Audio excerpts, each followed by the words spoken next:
Toubactu officiel bis ni ki tey daal jàpp leen dootu leen amati benn jaaxle si wàllu info bu gaaw te wóor. ay Niass daf ñoo jiitu trop dafa am avance trop ci ñun xamoon tubaab bi xam lan mooy ay projet am te xam ni projet yooyu fi mu jëm mooy néewal doole Afrique moo tax moom ci gis-gisam jiitalul woon am réew waaye dafa jiitaloon Afrique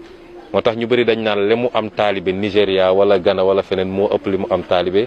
fii biir Sénégal te ñun ñuy wootewu panafricanisme mooy tubaab bi nax nañu ba dagg suñuy réew ay daggitu réew yoo xam ne kenn mënu cee am doole.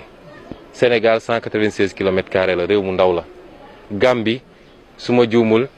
su bëree bëri 25 000 ou 27 000 kilomètres carrés la réew yu ndaw yooyu mënoo ci tabax ab puissance. loolu moo tax ñun ñu ne dañuy woote panafricanisme parce que laata tubaab bi di ñëw boo jëlee suñu zone CEDEAO bi yëpp empire Ghana la woon empire Mali wuutu ko avant boobu empire Songhai la woon wala empire Songhai moo mujjee donc ñun ñëpp dañoo bokkoon ci benn entité politique amoon doole waaye nax nañu ba tas ko loolu nag la bàyyi xamoon moo tax bi muy bind naan l'Afrique aux Africains ak yeneen yi nga xam ne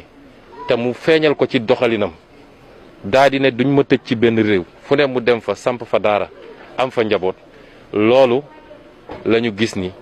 loolu dañ cee gis suñu bopp ñun politiquement exemple la roykaay la te li ma leen di wax du waxu politicien lu ma jëlee ci sama bopp la parce que damay gëstu ci seen i bind képp ku fi kilifa diine damay gëstu sa bind te fu nekk kenn ku nekk fi nga gën a mënee ak li nga gën a génne ñu war koo mën a jëriñoo ñu ngi koy xool di ci inspiré wu ba téere bii ñuy togg fi mu toll nii sax di ngeen ci gis ni lu bëri dañ wax ci yu jëm noonu kon dimension boobu moo feeñaat keroog ndax defe naa Medina Baye feesoon na del waaye boo ci génne woon ñu jógee yeneen réew ñëw boo moytul sénégalais yi duñu mat xaaj bi kon loolu tam lu ñuy rafetlu la parce que ñun gis-gis boobu la ñu am ci